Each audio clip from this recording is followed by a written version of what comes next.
He told me he could double my money in a week. By the time I realized he was lying, I was already standing in a dark parking lot, and someone else was walking toward me, wearing my missing brother's jacket. Hey, before we start, make sure to subscribe, hit the bell, and leave a like and comment, so your Dan team has more terrifying true stories like this one. Trust me, you'll want to stay till the end. The ending to this one will haunt you long after it's over. It started with a message on Facebook. A guy named Derek Lane reached out to me about a side hustle, crypto flipping.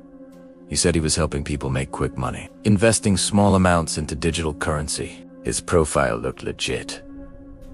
Professional photos, hundreds of followers, even mutual friends from my old college town. At the time, I was desperate. My brother, Jason, had gone missing 3 weeks earlier, and I was drowning in bills trying to keep up with private investigators. The cops had nothing. The trail had gone cold, and I couldn't sleep, couldn't focus on work. Derek messaged again one night. I can help you make enough money to fund your search. Quick, safe, guaranteed. Those words, fund your search, got me. I sent him $400 through Cash App. He promised to flip it overnight. The next day, my account showed $2,800 pending withdrawal. He said he just needed a $200 release fee. I hesitated, but he sent screenshots, even a short video showing my name on a trading screen. It looked real, so I sent the extra $200. Then, silence. No reply for hours. His profile vanished the next day. I felt sick, stupid, but I'd seen worse scams before. And honestly, I didn't have the energy to care. Until 3 days later, when a private number called me. The voice on the other end was calm. Male, maybe you're looking for your brother, Jason, right? I froze. Who is this? We have him, but he's alive. For now. My heart dropped. What do you want? Money. Just like you gave Derek. They hung up. I sat there shaking, staring at the phone. The caller ID was blocked, the voice distorted, but he knew my brother's name. He even mentioned the $600 I'd sent. I called the police immediately, but they brushed it off as a prank, saying scammers often research victims online. But something about that voice, I could tell it wasn't a random scam. That night, I got an email from an address that looked like Jason's old account. He's with us. Come alone to the Westfield parking lot. Midnight, bring $2,000 in cash. Attached was a photo, grainy, but unmistakable. Jason, sitting in a chair, duct tape on his wrists, a bruise under his eye. I printed it out and stared for an hour. It didn't look photoshopped. I didn't tell the cops. This time, they'd just delay things. I borrowed cash from a friend and drove to the lot around 11:45 p.m. It was nearly empty, the kind of place where the lights flicker and the silence hums in your ears. I parked near the far corner, heart pounding. My phone buzzed. Get out. Leave the money on the ground near the dumpster.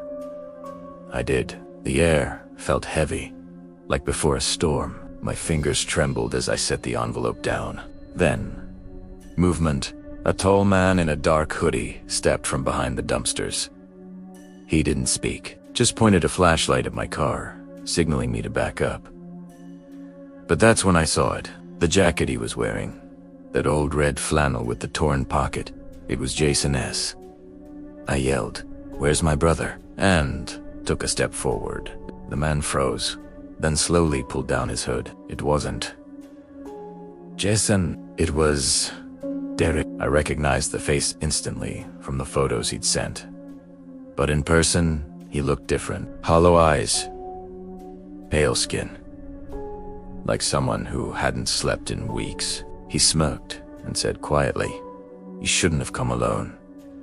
Before I could react, another car screeched into the lot, headlights flooding my eyes. A black SUV. Its doors opened, and two figures stepped out. One of them carried a baseball bat. I bolted for my car, keys shaking in my hand. I heard footsteps pounding behind me, heavy, fast. the sound of gravel crunching mixed with my own heartbeat thundering in my ears. I managed to unlock the door, just as something slammed against the rear window crack, a spiderweb of glass spreading across it. I hit the gas, tires screaming as I tore out of the lot. In my rearview mirror, the SUV followed, just for a few blocks. Then it turned off and vanished into the dark. When I got home, I called the police again. They said they'd send someone by, but no one came that night. The next morning, I checked my front porch. There was an envelope taped to the door. Inside, a Polaroid photo. Itzoed Jasonor, what looked like him, lying in that same chair from before. But this time his head was tilted unnaturally to the side, and in the corner of the photo, written in black marker, were 3 words: "Stop looking." Now,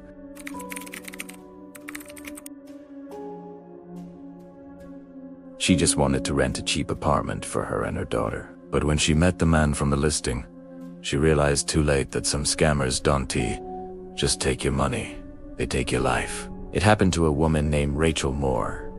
She was a 32-year-old single mother from Ohio who had recently gone through a divorce and was trying to start over. Money was tight, and after months of sleeping on her sister's couch with her 6-year-old daughter, she was desperate to find their own place. Rachel spent nights scrolling through rental ads, and one caught her eye: a 2-bedroom townhouse in a nice neighborhood for only $700 a month. Way below market. The ad said the owner was moving abroad and needed someone responsible to take care of the property quickly. She messaged the number in the listing. The man's name was Alan. He replied immediately, polite and helpful, saying he could show her the house that same evening. Rachel told her sister where she was going and even shared her location before leaving, just in case. But she wasn't nervous. Alan sounded kind, even a little awkward, like someone who didn't usually talk to people. When she arrived, he was waiting in the driveway, tall, thin, dressed in a dark one. He smiled when she pulled up, waving her over.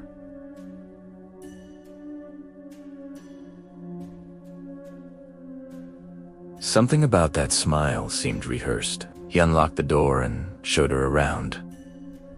Everything looked perfect. Clean, furnished, cozy. There were even children's toys in one of the rooms, which he said belonged to the previous tenants. He told her he could give her the keys right away if she had the deposit $700 cash. She hesitated, saying she wanted to bring her daughter by to see the place first. Alan smiled again, but his tone changed slightly. "Sure," he said, "but other people are interested. I can't hold it long." Rachel promised to return the next morning with the deposit. He nodded and watched her leave. That night, she got a text from him.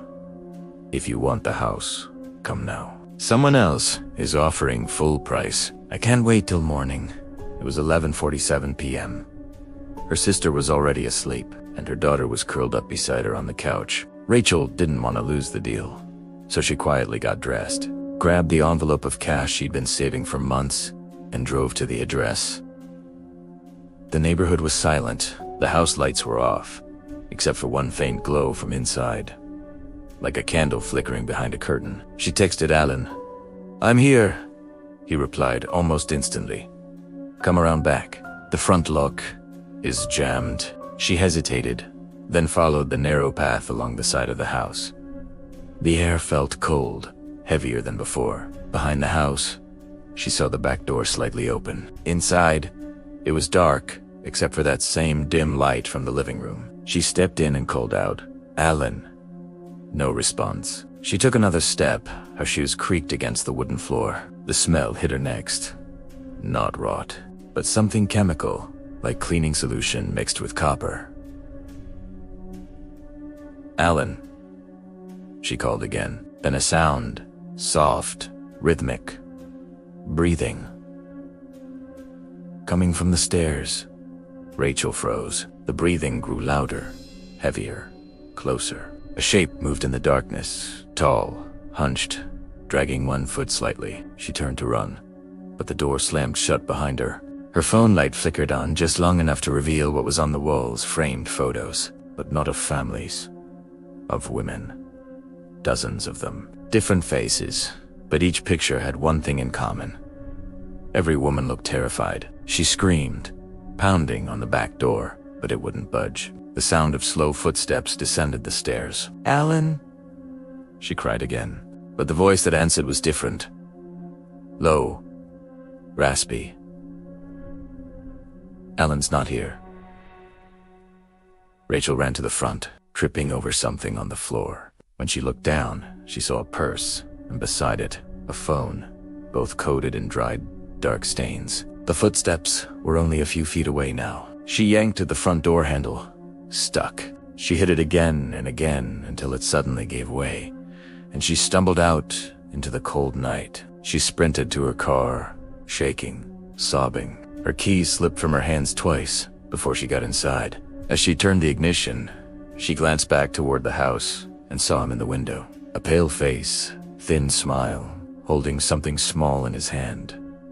Her necklace. She drove straight to the police station. Officers went to the address within an hour, but the house was empty. No furniture, no photos, nothing. And there was no record of a man named Alan living there. The property had been vacant for 6 months. But that wasn't the worst part. A week later, Rachel's sister got a letter in the mail. No return address. Inside was a small plastic bag with Rachel's necklace inside, and a note written in neat handwriting. "You left this behind. Don't worry. I'll find you again when the next place is ready." The police couldn't trace it. No fingerprints, no leads. Rachel moved across the state after that, changed her phone, her job, even her daughter's school. But she swears she still catches glimpses of him in parking lots, grocery stores, always watching from a distance, smiling that same thin, practiced smile.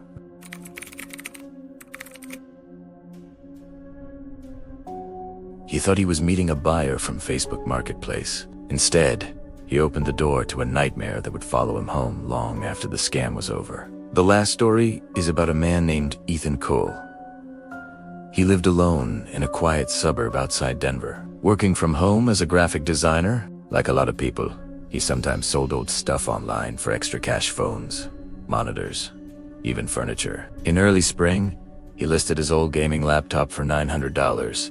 Wheaton and Orr, someone messaged him on Facebook Marketplace. The profile name was Travis M., with a professional-looking picture and a short bio that read, "Tech reseller, verified buyer." Travis wrote, "I can pick it up tonight. I'll pay cash." "Is 9 p.m. okay?" Ethan hesitated. It was late, but the guy sounded polite and professional. He even offered to send a $50 deposit through Venmo. That seemed legit enough.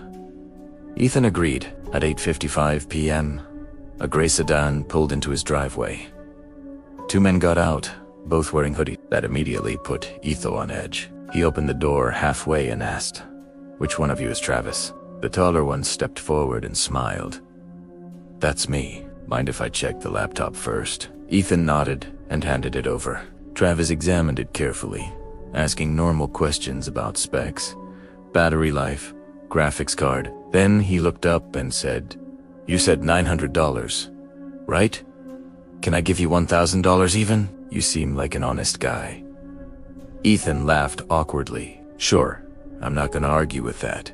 Travis reached into his pocket, and that's when the other guy moved. A sharp hit to the side of Ethan's head sent him sprawling. He felt his ears ringing as one of them grabbed the laptop and sprinted toward the car. "Hey!"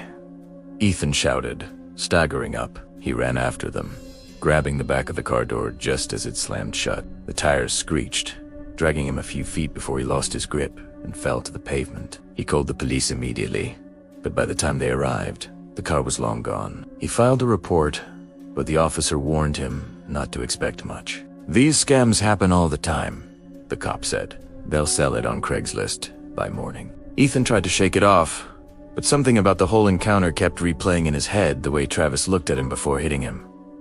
That smile. Calm. Like he enjoyed it. 2 nights later, Ethan was in bed when his phone buzzed. A new message on Facebook. From Travis M.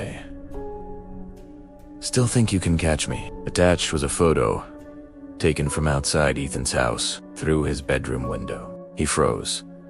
The timestamp showed it had been taken 5 minutes ago. He jumped up, heart hammering, and ripped open his blinds. Not just the still, dark yard under the faint glow of a streetlight. He called the police again. They searched the area but found no one. One of the officers told him to head Somerest and promised to send a patrol car by in the morning. But Ethan didn't sleep that night. Every sound, every creak, made him flinch. Around 3 a.m., he heard it.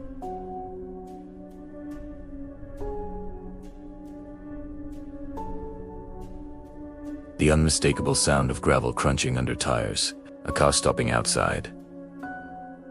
He peeked through the blinds. The same gray sedan was parked across the street. Headlights off, he dialed 911, whispering what he saw.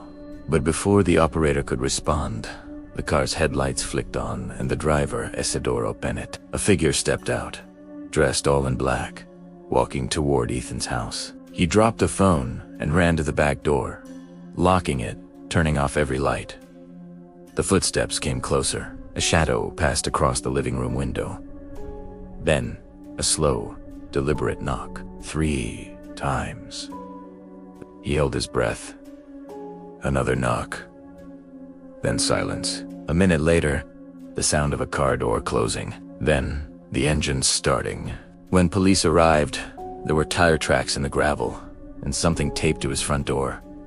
A printed photo. It showed Ethan asleep in his bed. The same photo he'd received earlier, only this time zoomed out, with one horrifying difference. In the corner of the room, barely visible in the shadows, someone was standing there. Ethan moved out of the house that week. He stayed with his sister across town while trying to figure out what to do next. He deleted his Facebook, changed his number, even sold his car, just to feel untraceable. For a while, things were quiet. But then, 2 months later, he got an envelope in the mail. No return address. Inside was a small USB drive. He plugged it in, despite his better judgment. There was only one file. A video. It opened with static, then a shaky shot of someone walking through his old house, his living room, his kitchen, even his bedroom. The camera stopped at his bed. And there he was, sleeping. The timestamp read March 18th, 2:37 a.m. The night of the knock. At the end of the clip, the camera turned around.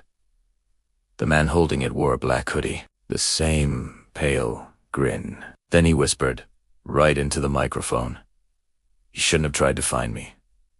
The screen cut to black. The police took the drive, but no one could trace it. They said it could have been edited or staged. But Ethan knew the truth, because that same night, after the police left, his phone buzzed again. A new message. No profile picture, no name. Just one line. "Next time, I won't knock." If you ever plan to sell something online, remember these stories, and always meet in public, never alone. You never really know who's on the other side of the screen.